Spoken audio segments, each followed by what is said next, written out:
Let's talk about 2025, because in real estate, it wasn't just a shakeup, it was more like an earthquake. A massive wave of mergers and acquisitions started redrawing the entire map, creating these new giants, and forcing everybody to ask some really tough questions about the future. So let's dive into what's causing this seismic shift, and more importantly, what it means for all of us.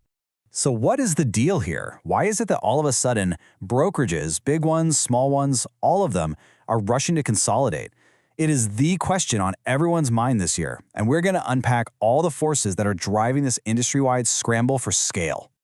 It all really kicked off with two headline-grabbing deals. I mean, these were so massive, they just sucked all the oxygen out of the room. And they weren't just simple mergers, they were huge statements of intent. First up, the big one. You've got Compass, which is already a powerhouse, right?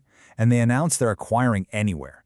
Now, assuming this deal actually clears all its hurdles, it wouldn't just create a large company. It would forge the single largest brokerage on the entire planet. Think about the kind of market-shaping leverage that comes with that. And then, almost at the same time, Rocket Mortgage makes its own gigantic move by acquiring Redfin. This deal wasn't just about getting bigger, though. It was a really strategic play to build a powerful rival to Zillow, all in the race to become the ultimate one-stop shop for anyone buying a home. What's so fascinating here is that these two giants are playing completely different games. On one side, you have the strategy for Compass and Anywhere, which is just pure brokerage dominance. More agents, more listings, more control. But on the other side, Rocket and Redfin are building this vertically integrated machine designed to own every single step of your journey, from that first online search all the way to the final mortgage papers.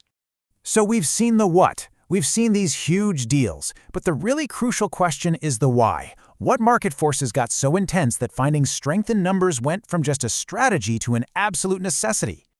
Well, the answer really lies in a perfect storm of challenges. The market in 2025 was, to put it mildly, brutal. You had fewer transactions to go around, the costs of doing business were going up, and there was this constant shadow of major lawsuits looming over everyone. In an environment like that, brokerages of all sizes just felt the squeeze, and joining forces became a way to survive the storm. And this really gets to the heart of what consolidation is in this new world. It's a defensive move and an offensive one at the exact same time. It's about surviving by spreading out your risk, but it's also about growing by creating new efficiencies and getting access to way more powerful tools that the smaller firms just can't afford. This whole thing creates a kind of domino effect. First, sales slowed down. Then, in response, the larger firms start acquiring others to maintain their growth and market share. Well, that makes it even harder for the small brokerages left to compete, which forces them to look for a lifeline. And that lifeline is often merging with a bigger company. It just becomes this self-fulfilling cycle. But it's not all about grim market pressures and cold corporate strategy. There's a real human element to all of this.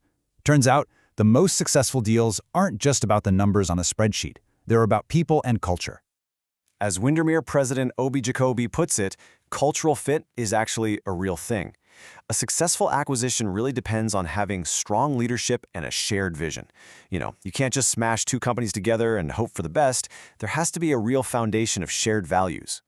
This was absolutely critical for Baird & Warner's acquisition of Dreamtown Realty over in Chicago. Both of them were these fiercely independent, locally owned brands. So their merger was all about preserving that identity, not erasing it. Their chief strategy officer said it plainly. Without that alignment of values, the deal just would not have happened. Period. And sometimes, finding that perfect fit just takes patience. Howard Hanna waited to enter the huge Manhattan market until they found the exact right partner in Elegran Real Estate. The way they saw it, it was about bringing their Main Street values to a Wall Street world by finding a company with that same kind of entrepreneurial, privately owned mindset. So these examples really highlight a fascinating contrast in the industry right now. On one hand, you've got this fiercely independent model, totally rooted in local culture. And on the other, you have the national public company model, like Compass, which is driven by national scale and, of course, the demands of Wall Street. Now, these individual deals don't happen in a vacuum. The creation of these new mega companies is sending shockwaves across the entire real estate landscape, and it's impacting pretty much everything and everyone. Just let this number sink in for a second. If the Compass Anywhere deal goes through, their combined company could have around 340,000 agents. That represents a level of agent power and control over listings and technology that we've just never seen before, a move that could add over $1 billion in new revenue. And the impact of that vertical integration model is just as staggering. In just the first 3 weeks after their deal, nearly 200,000 Redfin visitors were funneled directly to Rocket Mortgage. It just goes to show how quickly these one-stop shops can turn online traffic into a massive sales pipeline. Okay, but it is really crucial to remember these mega deals are not a sure thing. The Compass merger especially faces some serious hurdles. We're talking about potential antitrust scrutiny from the Department of Justice, not to mention lawsuits from shareholders who are challenging the deal itself. The rise of these giants is also creating this incredible chain reaction. As these huge brokerages gain so much scale and influence, they start to put immense pressure on foundational institutions like the National Association of Realtors and the MLSs. These are the organizations that have set the rules of the game for decades. And now, some of these new giants are challenging those rules, threatening to upend the very foundation the industry was built on. So, what does this all add up to? When the dust finally settles from this great consolidation, the industry is going to look fundamentally different. A completely new map is being drawn right before our eyes.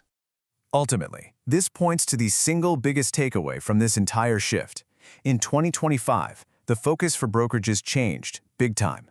It became less about aligning with traditional institutions and way more about securing their own destiny through aggressive expansion and M&A. It's a fundamental power shift from the collective to the corporation. It's every company for itself. Which leaves us with the ultimate question. This whole consolidation is creating more powerful, more efficient, more integrated companies, for sure. But as these giants continue to reshape the entire market, who's going to be the biggest winner in the end? The companies building these empires, or you, the consumer, trying to navigate this new landscape?